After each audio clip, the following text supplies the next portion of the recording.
Este vídeo vai incomodar casados, solteiros, divorciados e noivos. Ninguém escapa. Não é um vídeo contra o casamento nem a favor do divórcio. É um confronto direto com a forma como a sociedade inteira romantizou, idealizou e transformou o casamento numa obrigação coletiva disfarçada de sonho individual. Milhões de pessoas disseram sim, sem nunca terem ouvido o que realmente significa esse contrato: emocional, financeiro, social e psicológico. Ninguém contou a verdade antes, e quem tentou contar foi silenciado como amargo, fracassado ou invejoso. Se você é genuinamente feliz no seu casamento, nada aqui vai te abalar. Mas se casou por pressão, por medo da solidão ou por fantasia romântica alimentada por filmes e redes sociais, prepare-se. Você vai se reconhecer em cada verdade. Cada uma é progressiva. A última confronta a mentira mais perigosa que sustenta casamentos inteiros.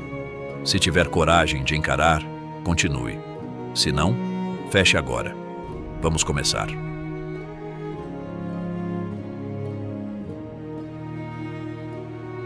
Primeira verdade: você realmente casou por amor ou casou porque era o que esperavam de você? A sociedade inteira é projetada para empurrar você ao altar.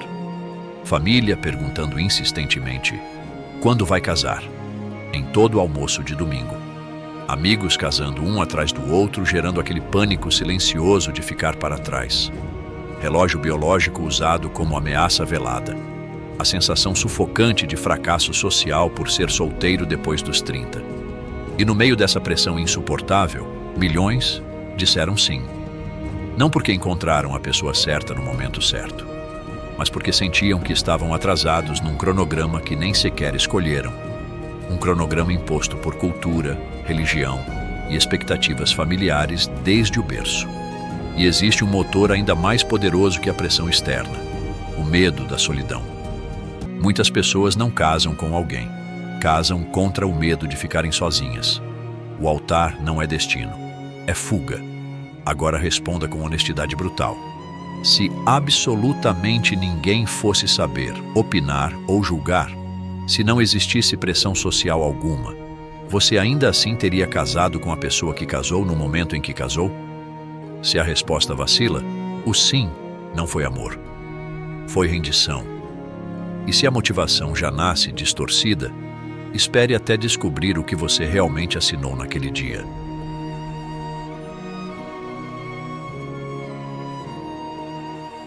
Segunda verdade: por trás das flores, do vestido, dos votos emocionantes, das lágrimas e da música que arrepia, o casamento é fundamentalmente um contrato jurídico.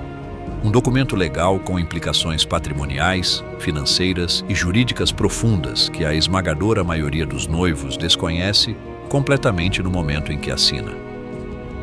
Regime de bens, partilha de patrimônio, pensão alimentícia, divisão de dívidas, direitos sucessórios.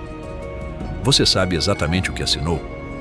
Sabe o que acontece com tudo que construiu se esse contrato for rompido? A maioria não sabe. Simplesmente assina embriagada de emoção e champanhe um documento que pode definir o destino do seu patrimônio, da sua aposentadoria e da sua liberdade financeira por décadas inteiras. A ironia é gritante. Você jamais assinaria um contrato empresarial sem ler cada cláusula, sem consultar um advogado, sem entender cada consequência. Mas assina o contrato mais importante da sua vida inteira, com os olhos fechados, o coração acelerado e zero análise racional. Agora uma pergunta que deveria ter sido feita antes do altar. Se o casamento fosse apresentado apenas como documento jurídico, sem cerimônia, sem festa, sem romantização, apenas cláusulas e obrigações legais numa mesa de escritório, você assinaria com a mesma empolgação? E se o contrato já é uma ilusão romantizada, a promessa que acompanha esse contrato é ainda mais perigosa.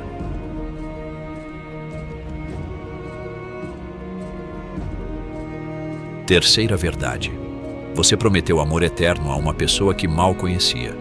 Parece duro, mas é real. Ninguém conhece verdadeiramente alguém antes de conviver anos com essa pessoa. Antes de enfrentar juntos crises financeiras devastadoras, doenças graves perdas irreparáveis, mudanças radicais de personalidade, monotonia sufocante e todas as tempestades que a vida inevitavelmente traz. No altar, você conhecia uma versão editada, a versão que namoro e noivado permitem ver. A versão real só aparece depois, e mesmo assim, prometeu eternidade. As estatísticas de divórcio demonstram brutalmente que a maioria das pessoas quebra essa promessa. E isso não é fracasso moral. É simplesmente a realidade de que seres humanos mudam, evoluem, se transformam em pessoas completamente diferentes ao longo de décadas. A pessoa que jurou amor eterno aos 25 já não existe aos 40, nem a pessoa que recebeu o juramento. Enquanto isso, a pressão para cumprir uma promessa humanamente impossível mantém milhões presos em casamentos infelizes. Por culpa, por vergonha religiosa, por medo do julgamento social. Prometer que amará alguém para sempre é tão realista quanto prometer que nunca ficará doente. Você não controla nenhuma das duas coisas, mas só uma delas a sociedade te obriga a fingir que controla. E enquanto você financia emocionalmente essa promessa impossível, existe uma indústria inteira lucrando obscenamente com ela.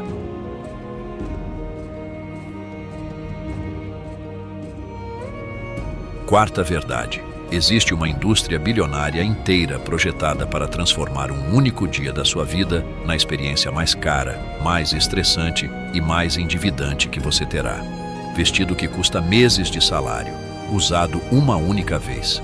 Festa monumental para impressionar pessoas que você mal conhece e provavelmente nunca mais verá. Decoração que dura horas e custa fortunas. Fotógrafo, buffet, convites, alianças, lua de mel. Tudo absurdamente inflacionado pela simples palavra mágica: casamento. O mesmo serviço que custaria metade para qualquer outro evento, triplica de preço quando a palavra noiva é mencionada. E o resultado? Casais que começam a vida conjugal endividados, estressados e emocionalmente esgotados. Não pela vida juntos, pela produção do espetáculo. A energia, o tempo e o dinheiro investidos na festa são inversamente proporcionais ao investimento na relação real. Meses planejando cardápio e decoração. 0 minutos discutindo finanças, divisão de responsabilidades ou expectativas reais para a vida a dois. E aqui está o dado mais revelador. Estudos mostram consistentemente que quanto mais caro o casamento, maior a probabilidade de divórcio. Você não investiu no seu relacionamento. Investiu num show para a plateia. E a plateia já esqueceu. Mas a dívida permanece. E quando a festa acaba e a realidade bate na porta, muitos recorrem à solução mais destrutiva que existe para salvar o que já está quebrado.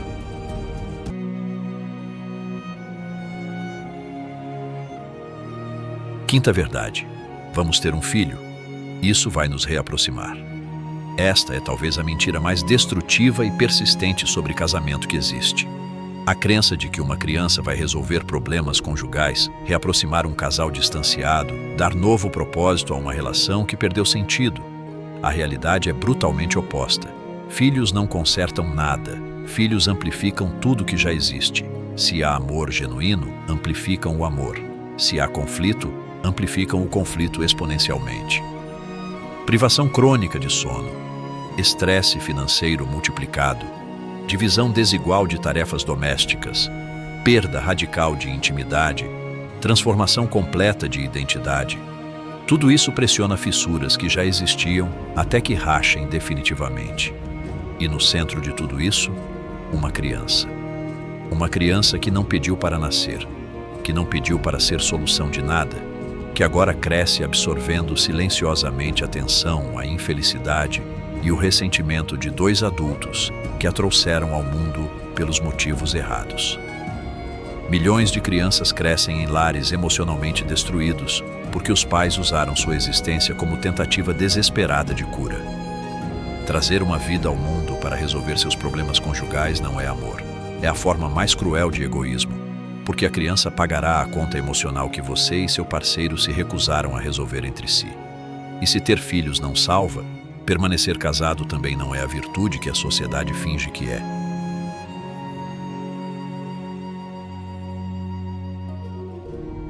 Sexta verdade.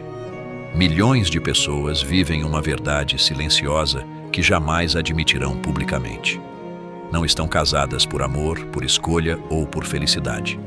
Estão casadas por medo. Medo da solidão. Medo do recomeço financeiro. Medo do julgamento implacável da família. Medo do estigma social do divórcio. Medo de ficar sozinho aos 40, 50 anos. Medo de recomeçar do zero quando já se investiu tanto tempo. E a covardia emocional encontra disfarces nobres para se esconder. Fico pelo bem das crianças. Casamento é assim mesmo, tem fases. Todo casal passa por isso. Amor se constrói com o tempo. Frases que começaram como esperança genuína e se tornaram anestesia diária para a dor de viver ao lado de alguém que se tornou um completo estranho. Mas a permanência covarde não é nobre, é destrutiva. Destrutiva para você, que definha em silêncio. Destrutiva para seu parceiro, que merece honestidade. E especialmente destrutiva para seus filhos, que absorvem silenciosamente a infelicidade dos pais como modelo de relacionamento. Crianças não aprendem o que você diz sobre amor. Aprendem o que você demonstra diariamente. Ficar num casamento infeliz por covardia e chamar isso de comprometimento não engana ninguém. Especialmente seus filhos. Eles sabem. Sempre souberam. E se a permanência é questionável, o modelo sobre o qual todo esse sistema foi construído merece ser questionado com a mesma honestidade.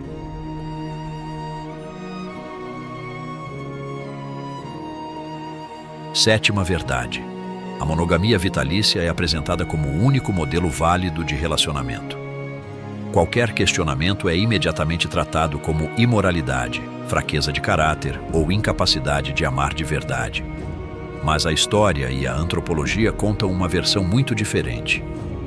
A maioria das civilizações humanas ao longo de milênios praticou alguma forma de não monogamia. A monogamia estrita como padrão universal é exceção histórica, não regra. Foi consolidada por conveniência religiosa, política e patrimonial, não por natureza humana. E o resultado dessa imposição é uma epidemia silenciosa que ninguém ousa nomear. Infidelidade massiva em todas as culturas, todas as religiões, todas as classes sociais, em todos os períodos da história. Pessoas que traem escondido porque o sistema não permite honestidade sobre desejos e necessidades reais. E depois são condenadas brutalmente por não cumprirem uma promessa que contradizia sua própria biologia e psicologia desde o primeiro dia. Isso não é defesa de traição. Traição é covardia e desonestidade, mas é confronto direto com um sistema que exige promessas sobre-humanas e depois destrói moralmente quem não consegue cumpri-las. Se a monogamia fosse tão natural e universal quanto dizem, por que a infidelidade é tão epidêmica? Em todas as culturas, em todos os séculos, sem exceção? E se o modelo já é questionável, existe outra realidade inevitável que ninguém menciona nos votos e que pode destruir até os casamentos mais genuínos.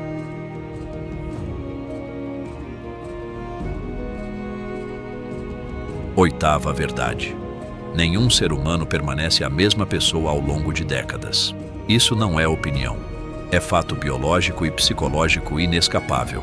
A pessoa com quem você casou aos 25 simplesmente não existe mais aos 40. Valores mudam. Prioridades se transformam radicalmente. Desejos evoluem. Personalidades se reconfiguram. O corpo muda. A mente muda. Os sonhos mudam. Até o senso de humor muda. Você está casado com alguém que se transforma continuamente. E você mesmo é alguém em transformação contínua. E ninguém menciona isso nos votos. Ninguém diz: aceito você sabendo que daqui a 15 anos, nenhum de nós dois será reconhecível. Porque essa verdade destruiria a ilusão de estabilidade eterna que sustenta toda a cerimônia.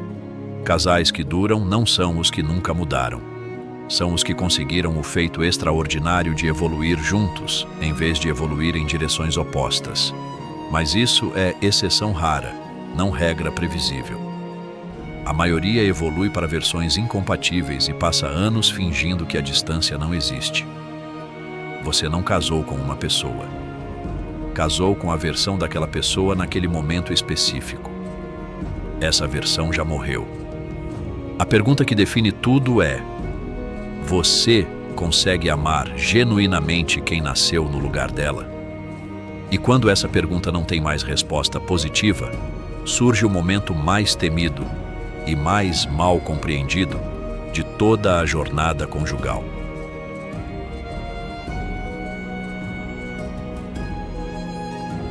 Nona verdade. A sociedade inverteu completamente a lógica. Trata o divórcio como tragédia vergonhosa enquanto celebra casamentos infelizes, como exemplo admirável de perseverança e compromisso. Mas pense com clareza por um instante. O verdadeiro fracasso não é reconhecer com honestidade que um relacionamento acabou. O verdadeiro fracasso é insistir teimosamente em algo que já morreu, por orgulho, por medo, por aparência social, por pressão religiosa. Dois seres humanos definhando emocionalmente lado a lado enquanto mantêm a fachada impecável de felicidade para o mundo exterior. Isso não é compromisso. É prisão voluntária com plateia aplaudindo. E o estigma do divórcio, alimentado por religião, tradição e julgamento social, aprisiona milhões nessa existência miserável.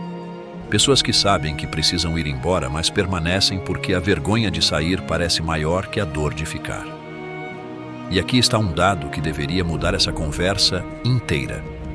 Estudos consistentes demonstram que filhos de pais divorciados, mas emocionalmente saudáveis e em paz, se desenvolvem significativamente melhor do que filhos de pais casados, mas permanentemente infelizes, hostis e em conflito constante.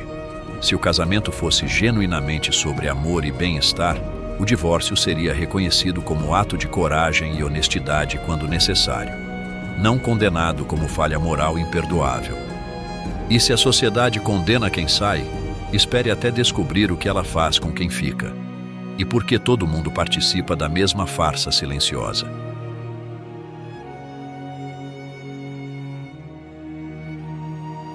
Décima verdade, a mais perturbadora de todas. Existe uma conspiração silenciosa da aparência conjugal e você faz parte dela sem perceber. Casais infelizes postando fotos sorridentes nas redes sociais. Famílias disfuncionais exibindo perfeição calculada no Instagram. Parceiros que mal se suportam em casa interpretando romance apaixonado em público. Aniversários de casamentos celebrados com declarações emocionantes escritas por pessoas que dormiram de costas na noite anterior. Essa performance coletiva cria uma ilusão massiva que pressiona novas gerações a entrarem no mesmo ciclo destrutivo. Jovens olham ao redor, veem apenas casamentos aparentemente felizes e concluem que são os únicos com problemas. Que são os únicos que sentem vontade de desistir. Que há algo errado com eles, quando na verdade o que há de errado é a mentira coletiva que todos sustentam porque ninguém tem coragem de ser o primeiro a desmoronar a fachada. Ninguém te contou a verdade sobre casamento antes do sim, por dois motivos brutais. Quem está dentro não ousa admitir publicamente que sofre, e quem saiu é automaticamente desqualificado como fracassado cujo testemunho não vale nada. O casamento mais bonito que você admira nas redes sociais pode ser, neste exato momento, o mais miserável nos bastidores. A pergunta final não é se você deveria ou não casar. É se sua decisão foi baseada na realidade ou numa ficção coletiva que todo mundo mantém, porque ninguém tem coragem de ser honesto primeiro. E se tudo o que foi dito até aqui parece apenas destruição, a verdade bônus vai revelar o outro lado, o que ninguém conta também.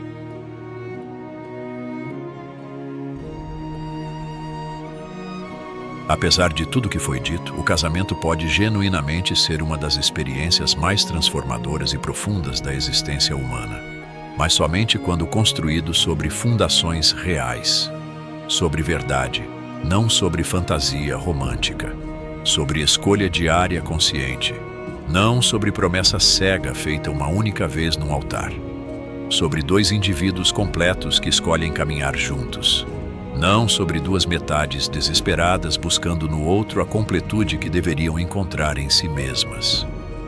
O casamento saudável exige o que ninguém ensina e ninguém menciona antes do sim. Comunicação brutalmente honesta mesmo quando dói. Capacidade de crescer juntos sem se anular. Aceitação de que haverá fases de desconexão profunda. Disposição para reconstruir o vínculo repetidamente ao longo de décadas. Não uma vez, várias vezes. Porque casamento não é uma decisão. É uma série infinita de decisões diárias de permanecer. O inimigo do casamento nunca foi o divórcio. Sempre foi a mentira. A mentira de que é fácil, de que basta amor, de que será eterno automaticamente sem esforço consciente. Quando você destrói a fantasia e constrói sobre a realidade nua e crua, o que resta pode ser infinitamente mais bonito, mais sólido e mais real do que qualquer conto de fadas jamais prometeu. Porque amor real não é bonito por ser perfeito. É bonito por ser verdadeiro. Este vídeo não foi contra o casamento. Foi contra a ilusão que destrói casamentos de dentro para fora. A romantização excessiva cria expectativas impossíveis que geram frustração inevitável. Quando você aceita a realidade do que o casamento realmente exige, pode finalmente construir algo genuíno em vez de performar uma fantasia insustentável para uma plateia que nem está prestando atenção. Se depois de tudo isso seu casamento permanece de pé, parabéns, ele é real. Se algo aqui te abalou, talvez não seja o casamento que precisa mudar. É a mentira sobre a qual ele foi construído. Se este vídeo te confrontou, inscreva-se agora. Toda semana eu trago verdades que a sociedade prefere esconder. Comente abaixo. Qual verdade mais te incomodou? Sua honestidade pode salvar alguém de um sim precipitado. Compartilhe com aquela pessoa que precisa ouvir isso antes de dizer sim, ou antes de continuar fingindo que está tudo bem. A pergunta final permanece. Seu casamento é escolha diária ou prisão consentida? Obrigado por assistir e até o próximo vídeo.